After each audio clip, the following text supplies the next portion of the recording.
انتخابات کی تیاری کا ہی سال ہوگا جس میں تمام جماعتیں اپنے اپنے پتے لگائیں گی, جو جوڑ توڑ کرنی ہے وہ جوڑ توڑ کیے جائیں گے. اور اس لیے جو آصف علی زرداری نے جو اعلان کیا ہے اس میں آنے کا, تو میں تو اسے اسی نظر سے دیکھتا ہوں کہ الیکشن جو ہے وہ مقررہ وقت پر ہوں گے, اور پاکستان جو ہے, پاکستان کے عوام اور پاکستان کی سیاست یہ دیکھے گی کہ دونوں پارٹیوں نے میچورٹی کا مظاہرہ. آپ کہہ رہے ہیں کہ الیکشن مقررہ وقت پر ہوں گے اور تمام جماعتیں 2017 میں اپنے اپنے الیکشنز کی تیاریاں کریں گی. اس کا مطلب یہ مومنٹ میں جو معاملہ پاناما کا ہے, جس بات میں بار بار زور دے رہی ہوں, وہ شاید ڈیلے بھی ہو سکتا ہے یا اس پر جو ریاکشنز ہم متوقع تھے اس طریقے سے نہیں آئیں گے. بریک یہاں پر لینے کے لیے مجھے کہا جا رہا ہے, بریک کے بعد جب واپس آئیں گے تو اس پر بھی مزید گفتگو کریں گے. ساتھ ساتھ پنجاب بھر میں فوڈ اتھارٹی نے صوبے بھر میں کریک ڈاؤن شروع کر رکھا ہے, اس پر بھی بات ہوگی. آفٹر دس بریک ہمارے ساتھ رہیے گا.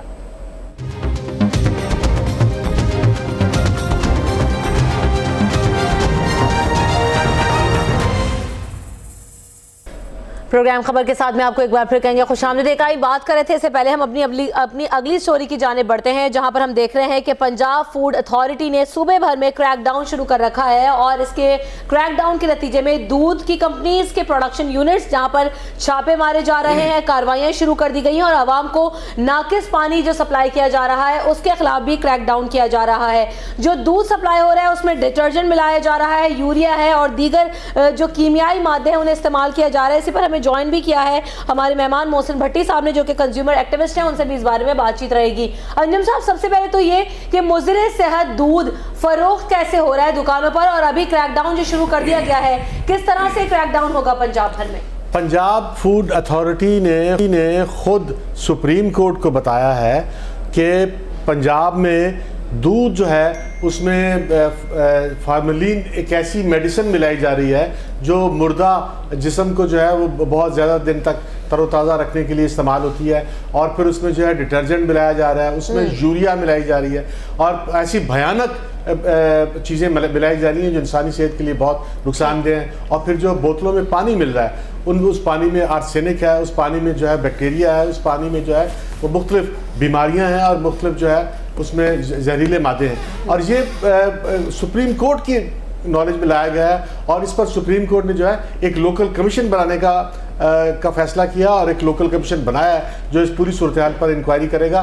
اور پنجاب فوڈ اتھارٹی نے ان سے کہا تھا کہ ہمارے پاس کیونکہ 5 اضلاع سے زیادہ میں کارروائی کا اختیار نہیں ہے, تو اس لیے سپریم کورٹ نے جو ہے پنجاب فوڈ اتھارٹی کو اختیار دیا ہے کہ وہ باقی پورے پنجاب میں بھی جو ہے وہ چھاپے مارے اور اس پوری صورتحال کو دیکھیں. لیکن افسوسناک بات یہ ہے کہ پنجاب فوڈ اتھارٹی اور نے چھاپے تو مار رہی ہے اور وہ انکوائری بھی کر رہی ہے, لیکن سپریم کورٹ کا اپنا کہنا یہ ہے کہ پنجاب فوڈ اتھارٹی کے پاس لیبارٹری نہیں ہے جو زہریلے مادے کو اور میڈیسنز کو اور دوسری چیزوں کو ڈیٹیکٹ کر سکے, اور جو لیبارٹری ہے وہ بہت ہی ناکارہ ہے اور وہ ناکافی ہے. اب تک پاکستان کو بنے 70 سال ہو گئے ہیں, لیکن پنجاب فوڈ اتھارٹی اس بات کی تصدیق کر رہی ہے کہ PCSIR لیبارٹریز نے اب تک 52 نمونے جس کی رپورٹس دی ہیں, جس میں سے 27 نمونے ناقص ہیں اور غیر معیاری پائے گئے ہیں. محسن بھٹی صاحب, تو یہ جو نمونے تصدیق ہو رہے ہیں تو یہ خالی ٹیٹرا پیک ملک کو ٹیسٹ کر رہے ہیں, یہ جو عام دکانوں پر بھی دودھ فروخت کیا جا رہا ہے اس پر بھی کارروائی ہو رہی ہے؟ نہیں, یہ ٹیٹرا پیک ملک کو ہی چیک کیا جا رہا ہے. جو پیکڈ ملک مل رہا ہے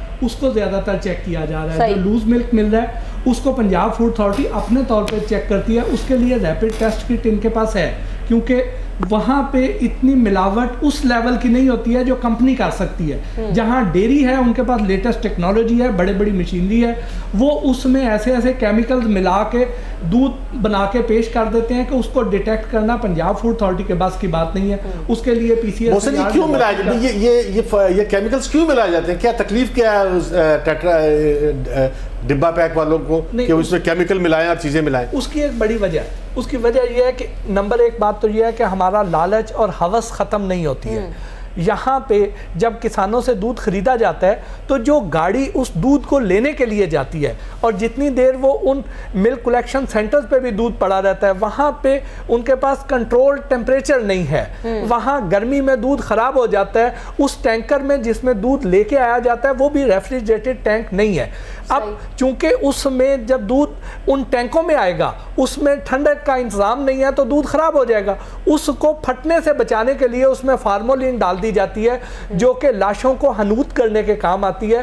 اس سے جب دودھ میں وہ ملا دی جائے گی، دودھ پھٹے گا نہیں، ڈیری پہ آ جائے گا، ڈیری میں اس میں سے آ کے کریم نکال لی جائے گی. اب جب کریم نکال لیں گے اس کو علیحدہ سے بیچیں گے، اس کو واپس دودھ کی شکل میں لانے کے لیے ایک اور سوال یوریا اس لیے ملائی جاتی ہے، یوریا اس میں اس لیے ملائی جاتی ہے کہ یہاں پہ کیمیکل ری ایکشن ریکوائر ہوتا ہے. دودھ کو مصنوعی طور پہ گاڑھا بھی کرنا ضروری ہوتا ہے، کیونکہ اس میں سے جب کریم نکال لی، پیچھے کچی لسی بچ گئی ہے، اس میں پھر ویجیٹیبل فیٹ اور انڈسٹریل فیٹ ملاتے ہیں تاکہ وہ جو فیٹ کی مقدار ہے وہ بھی پوری کی جا سکے. اس میں کیمیکل ری ایکشن ریکوائر ہوتا ہے، اس میں یوریا چاہیے ہوتی ہے. پھر اس کا رنگ خراب ہو جاتا ہے، اس کا رنگ سفید کرنے کے لیے اس میں بلیچنگ ایجنٹ، چاہے کاسٹک سوڈا ہو، چاہے اس میں واشنگ پاؤڈر ہو، اس میں کوئی بھی اس طرح کی چیز ڈالی جاتی ہے. تو پھر بھٹی صاحب جو ہمیں فارمولا بتا رہے ہیں مظہر صاحب، یہ محنت جو ہے تو وہ ہوا بڑا کام ہے، یہ بڑا ضروری. رکیے گا، اس میں تو دودھ کہیں دور رہ گیا ہے، یہ تو سارا کیمیکل، کچھ ہم لیکوڈ پی رہے ہیں، اسے دودھ کا نام تو نہیں دیں گے. کیا جو کنزیومر ہے وہ پرائز پے نہیں کر رہا جو انٹرنیشنل مارکیٹ میں دودھ کے پرائز ہیں؟ تو پھر ہمیں اس طرح سے دودھ کیوں نہیں مل رہا مظہر صاحب؟ دیکھیے مظہر صاحب سے میرا سوال، دیکھیں یہ جو ساری جو چیزیں ہوتی ہیں، یہ جب تک آپ کے فوڈ انسپیکٹر اور لیبر انسپیکٹرز کی کنائمنس شامل نہیں ہوتی، یہ کبھی بھی پاسبل نہیں ہے کہ کوئی بھی انلیگل ایکٹیویٹیز ہو سکیں.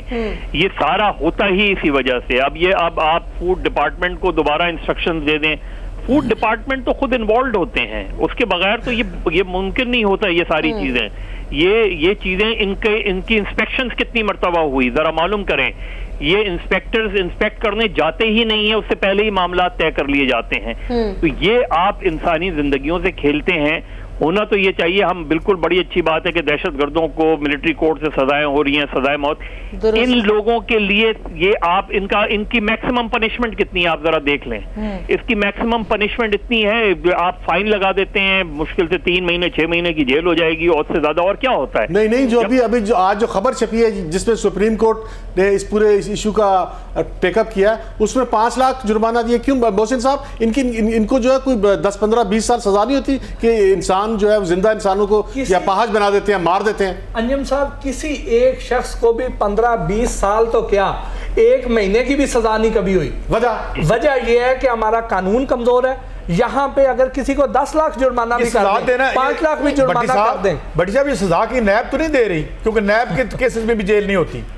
بس یہاں پہ کچھ ایسا ہی ہے، حالانکہ یہ لوگ ان دہشت گردوں سے بڑے مجرم ہیں. اس میں اچھا ایک بات اور ہے بٹی صاحب جو میں آپ سے پوچھنا چاہتا ہوں، یہ کہا جاتا ہے کہ وطن عزیز میں خالص دودھ ایک حتمی تجزیے کے طور پہ یا کٹا پی سکتا ہے یا بشرا پی سکتا ہے. تو آپ سمجھتے ہیں یہی عالم ہے ہمارے یہاں؟ نہیں، اچھے لوگ بھی ہیں، اچھا کام بھی ہو رہا ہے، اور لیکن بہت بڑی تعداد ہے جو اس شعبے میں انوالو ہے. لیکن ایک اور بات بٹی صاحب، اگر جن لوگوں کے ہاتھ میں زمام کار ہے ان کی گراسری دبئی سے آئے گی اور دبئی سے آتی ہے، جن لوگوں نے باہر علاج کرانا ہے اسپتالوں کا حال دیکھ لیں، جن کی باہر سے گراسری آتی ہے ہمارے دودھ کا حال دیکھ لیں. تو ان کی تو کوئی ریلیونسی نہیں ہے. اور پھر یہ 2 نمبر دودھ جو محنت سے بنا کے جو مال کمایا جاتا ہے، اسی سے تو گراسری دبئی سے آتی ہے. تو they are the beneficiaries. What do you think? Pakistan میں رہ رہے ہیں جو پرائزز پے کریں فاروق فیصل صاحب، ان کو تو ان کا حق بھی نہیں مل رہا، پیسے بھی آپ پورے لے رہے ہیں لیکن اس کے باوجود چیز بھی صاف نہیں دے رہے. ابھی جیسے کہ مظہر صاحب نے بھی کہا کہ فوڈ انسپیکٹرز تک تو ان کی انویسٹیگیشن میں انوالو ہوتے ہیں، پیسے چلتے ہیں، کرپشن ہو رہی ہے اندر بھی. تو یہ مطلب کھانے پینے کی چیزیں تک بھی ہمیں صاف مہیا نہیں ہے فاروق فیصل صاحب. جی بالکل، جیسے مظہر صاحب نے کہا ہے کہ اتھارٹیز کے انسپیکٹر انوالو ہوتے ہیں، بلکہ پوری اتھارٹیز انوالو ہوتی ہیں. میں تو یہ کہوں گا کہ یہ سارا نظام سسٹم جو ہے جو اتھارٹیز کا، یہ ناکام ہو چکا ہے. یہ ناکام ہوا ہے تو اتنی بدترین صورتحال جو ہے وہ ہم لوگوں کے سامنے آ رہی ہے. لیکن اس کا ایک دوسرا پہلو بھی ہے. جب ہم بالخصوص دودھ کی ہی بات کریں گے تو یہ بھی دیکھ لیا جائے کہ یہ دودھ کا بزنس جو ہے یہ کون لوگ کر رہے ہیں. اور بدقسمتی سے یہ ہے کہ آپ یہ دیکھیں کہ 2000 سے آگے آنورڈ پنجاب میں جو بھی حکمران آئے ہیں وہ پہلے اس بزنس میں نہیں تھے. جو حکمران آیا 2000 کے بعد پنجاب میں وہ تمام اس بزنس میں انوالو ہے. اور جو لوگ حکمران رہے ہیں یا حکمران ہیں ان کا ڈیلی لاکھوں لیٹر دودھ جو ہے یہ بڑی کمپنیاں خرید رہی ہیں. جب اتھارٹیز کو پتہ ہے کہ مین کلائنٹ جو ہے بڑی کمپنی کا یا ان کو جو ان پٹ دے رہے، جب ان کو نہیں دیکھا جا رہا جو روز کی لاکھوں لیٹر دودھ جو ہے ملٹی نیشنلز کو دے رہے ہیں، تو چھوٹوں کو کیا دیا جائے گا. اور یہ اپنا ایک اور جو پنجاب میں جو فوڈ اتھارٹی کے چھوڑ کے جو میٹ کارپوریشن بنی تھی اور یہ ساری چیزیں جو بنی تھی تو سارے میں یہی معاملات چل رہے ہیں کہ جو حکمران خاندان ہیں یا ان کے جو قریبی لوگ ہیں ان کو یہ بزنس کروائے جا رہے ہیں. لیکن یہ دیکھیں اب آپ جس بات کی طرف نشاندہی کریں فاروق فیصل صاحب کہ جو لوگ ذمہ دار ہیں وہی لوگ اس میں انوالومنٹ بھی ہے. مظہر صاحب مجھے وہ واقعہ بھی یاد آ گیا کہ ہم نے دیکھا خود بزنس کر رہے ہیں, وہ بزنس کر رہے ہیں, بزنس والوں کا ساتھ دے رہے ہیں, جسے فروغ کر دیا, جس کے بعد وہ مضر صحت شراب تھی جسے پکڑا گیا اور 44 ہلاکتیں اب تک ہو چکی ہیں. تو پولیس تو خود اس میں انوالو تھی. مظہر صاحب تو ذمہ دار کس کو ٹھہرائیں پھر, کس کے کندھے پہ رکھ کے جو ہے نا انصاف تلاش کریں ہم. بہت ہی ہائی پروفائل کیس ہے جو آپ سب کو پتا ہے, بلدیہ فیکٹری کا, جس میں 250 کے قریب لوگ مارے گئے.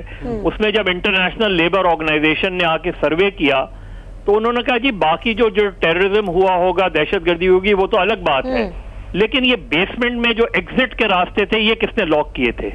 اور یہ آپ اگر اس وقت چلے جائیں, آپ تمام فیکٹریز کا جائزہ لے لیں, آپ بہت سے آفیسز کا جائزہ لے لیں انکلوڈنگ میڈیا ہاؤسز, آپ ان کے بیسمنٹ کا جائزہ لے لیں, ایگزٹ بند کر دیے جاتے ہیں.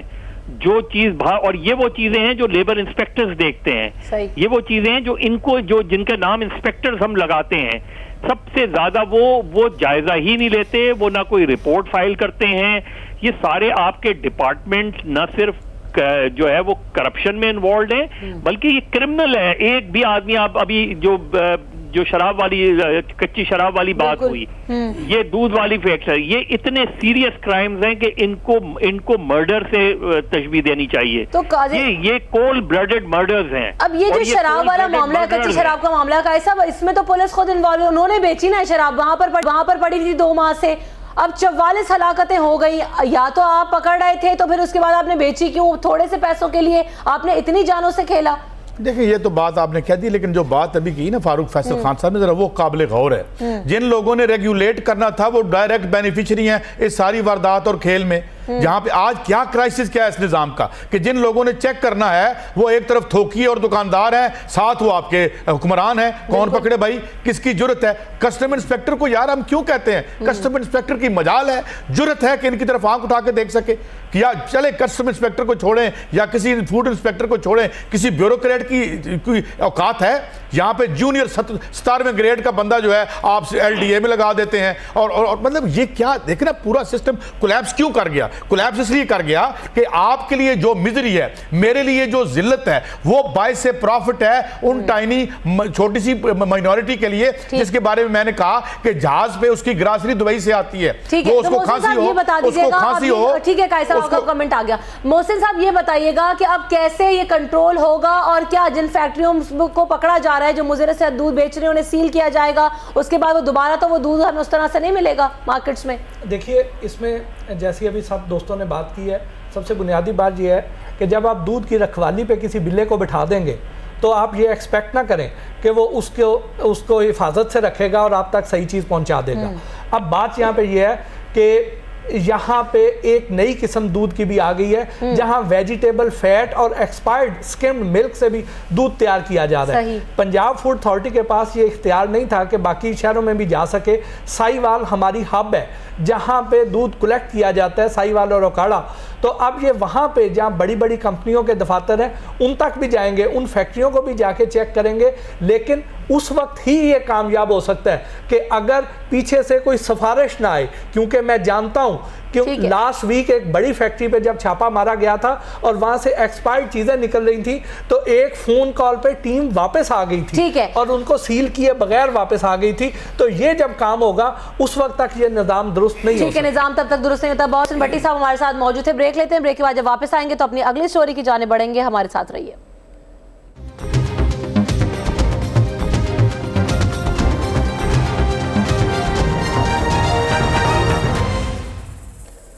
خبر کے ساتھ میں آپ کو ایک بار پھر کہیں گے خوش آمدید. اگلی سٹوری جو ہمارے پاس ہے وہ پاکستان, چین اور روس کے خطے میں امن کے قیام کے لیے افغان مذاکرات میں طالبان کو بھی شامل کرنے کا فیصلہ کیا جا رہا ہے. ظاہر خیال اس پر ہو رہا ہے. تو انجم صاحب, سب سے پہلے تو میں یہ جاننا چاہوں گی آپ اس ڈیولپمنٹ کو کیسے دیکھ رہے ہیں اور اس کا فائدہ ہوگا یا نہیں ہوگا, آگے کیا ہوگا پھر؟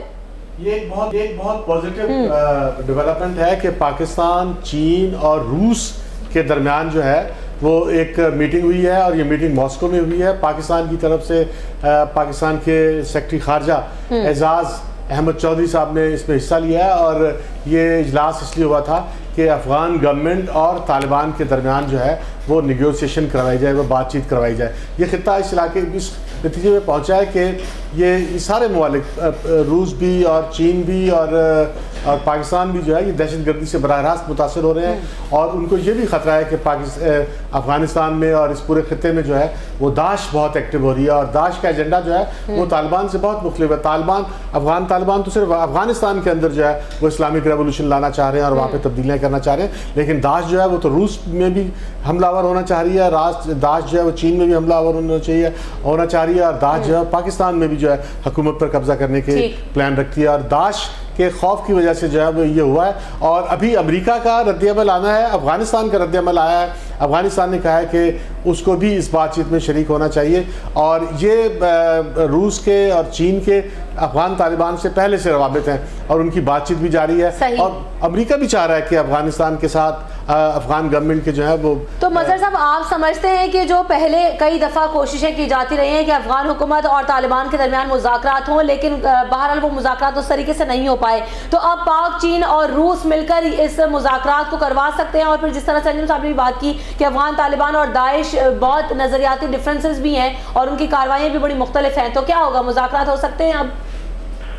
دیکھیے مذاکرات تو ہو سکتے ہیں، لیکن مجھے اس میں مشکلات بہت لگ رہی ہیں۔ ایک تو یہ کہ آپ افغانستان کے سلسلے میں میٹنگ کر رہے ہیں اور افغانستان ادھر موجود نہیں ہے۔ دوسری بات یہ کہ آج کا افغانستان اور موجودہ افغان گورنمنٹ بڑی مختلف ہے پچھلی افغان گورنمنٹ سے۔ انڈیا کا انفلوئنس بہت زیادہ موجودہ افغان گورنمنٹ پر بڑھ گیا ہے، اور یہ پرابلمز آپ کو آگے چل کے مذاکرات میں لاحق ہوں گی۔ جب مری میں مذاکرات ہوئے تھے اور جس کے بعد ملا عمر کی جو ہلاکت کی ایک دم خبر آ گئی تھی، اس کے بعد وہ مذاکرات معطل ہو گئے تھے۔ ابھی بھی مجھے ان مذاکرات میں رکاوٹیں بہت لگ رہی ہیں۔ افغان طالبان اور افغان گورنمنٹ کا ایک ساتھ بیٹھنا، امریکہ وہاں سے کمپلیٹ وڈرال امریکہ کا ہوتا ہے یا نہیں ہوتا، اور اس میں گلبدین حکمت یار کا بھی ایک بڑا امپورٹنٹ رول ہے۔ تو مجھے یہ آسان انیشیٹو لگ نہیں رہا، اچھا انیشیٹو ہے، لیکن اس میں جب افغان طالبان اور افغان گورنمنٹ آمنے سامنے بیٹھیں گی تب تو کوئی بات سامنے آئے گی، ورنہ بالکل یہی ہے کہ آپ تیسرے ملک کے بارے میں جو ہے وہ باقی تین ملک بیٹھ صاحب آپ کیا کہیں گے اس پر؟ مجھے ڈیفیکلٹی لگتی ہے۔ ٹھیک ہے، آپ کو مختلف لگتا ہے، قائد صاحب آپ کو کیا لگتا ہے، آپ اگری کرتے ہیں مظہر صاحب کی بات سے؟ دیکھیں بات یہ ہے کہ کیوں اس کا سلوشن نہیں ہے اس وقت پوری دنیا میں، جہاں جہاں انہوں نے ان کا اندر جانا غلط تھا، انہوں نے افغان انقلاب کو کچلنے کے لیے جو آغاز کیا تھا وہ اب آپ دیکھ لیں سیریا تک بات جا پہنچی ہے۔ اب یہ ہم کہتے ہیں ISIS قبضہ کر لیں، ISI کوئی سپر پاور ہے کہاں پہ ہے بھائی؟ وہ پاکستان پہ بھی قبضہ کر لینا چاہتی ہے بھائی، آپ ان کو فنڈنگ کرتے ہیں، آپ کی ایجنسیاں ان کو پیسے دیتی ہیں۔ ایک کیس تھا اگلے دن گارڈین میں چھپا کہ جب ان کے اپنے انٹیلیجنس افسر نے ایسی بیان دیا کہ انتہائی امبیرسمنٹ ہوئی، ان کو آپ فنڈ کر رہے ہیں، جب تک آپ ان کو فنڈ کرتے رہیں گے یہ ایک نورا دہشت گردی چل رہی ہے دنیا میں، یہ ایک انٹرنیشنل اسٹیبلشمنٹ جو ہے اس کی ایک انڈکلیئرڈ پالیسی ہے، اس کو یہ استعمال کرتے ہیں۔ اور آپ دیکھ لیں اب جو انہوں نے کر دیا، یہ سیریا ٹھیک کر لیں گے، یہ لیبیا ٹھیک کر سکتے ہیں، آپ عراق کو آپ ٹھیک کر لیں گے، یہ لوگ جنہوں نے اس کو برباد کیا۔ افغانستان میں ٹھیک ہے اس وقت، ٹھیک کہتے ہیں افغانستان گورنمنٹ اس میں نہیں ہے، افغانستان گورنمنٹ عراق سے باہر، کابل سے باہر ہے کہاں پر؟ جو صدر صاحب جو ہیں who owes his life to American guards، وہ محل سے باہر تو قدم نہیں رکھ سکتے۔ تو انہوں نے اس برے طریقے سے اس علاقے کو برباد کیا ہے، یہاں کی تحریکوں کو کچلنے کے لیے، تاریخ کو اپنے رستے میں ہموار کرنے کے لیے، کہ اب فار لانگ پیریڈ طالبان بٹھا لیں نہ بٹھا لیں، بھئی ریاست ختم ہوگی۔ اب عراق تھا بہت برا ہوگا صدام، مگر آج صدام سے بھی بدتر ہے، کیونکہ آپ نے ریاست ختم کر دی نا، آپ نے جس چیز سے اس کو ریپلیس کیا۔ عوام اٹھتے ہیں، سیریا میں کیا ہوا؟ سیریا میں عوام بشار الاسد کے خلاف ہوتے، آپ نے دہشت گردوں کو پیسے دے کے ادھر آپ لے آئے۔ تو یہ صاحب آپ کیا سمجھتے ہیں کہ کیا یہ مذاکرات ہو سکتے ہیں، اور جس فریق کے بارے میں بات ہو رہی تھی تو کیا ان کو شامل کرنا ضروری نہیں تھا؟ جی بالکل، مذاکرات میں بہت مشکلات آئیں گی، کوئی ایک دن کا معاملہ نہیں ہے۔ ہم 1979 سے دیکھ رہے ہیں اور افغانستان کے معاملات کو حل کرنے کے لیے ایک نہیں سینکڑوں اجلاس ہوئے ہیں۔ ہم نے ایران میں بھی اجلاس دیکھے ہیں ان افغان قیادت کے، ہم نے مکہ معظمہ میں بھی دیکھے ہیں، وہاں پر بھی جا کر معاہدے ہوئے، لیکن بدقسمتی یہ ہے کہ وہاں پہ جو وار لارڈز جو پیدا ہو چکے ہیں، اور افغانستان میں پوری دنیا کے بڑے ادارے جو اور بڑی طاقتیں جو ان کے انٹرسٹ انوالو ہیں، کبھی معاملہ سیٹل ہونے بیٹھتا ہے تو کبھی روبل بیچ میں آ جاتا ہے، کبھی ڈالر بیچ میں آ جاتا ہے، کئی معاملات بیچ میں آ جاتے ہیں اور وہ مذاکرات ساتھ رہ جاتے ہیں. بہت شکریہ. فاروق فیصل صاحب ہمارے ساتھ موجود تھے, سعید قائد صاحب موجود تھے, انجم رشید صاحب نے میں جوائن کیا, مظہر عباس صاحب آپ نے میں وقت دیا. مہمانوں کا بہت شکریہ. پروگرام کا وقت ختم ہو چکا ہے. کل آپ سے دوبارہ ملاقات ہوگی. ہمیں دیجیے اجازت, اپنا خیال رکھیے گا. اللہ حافظ.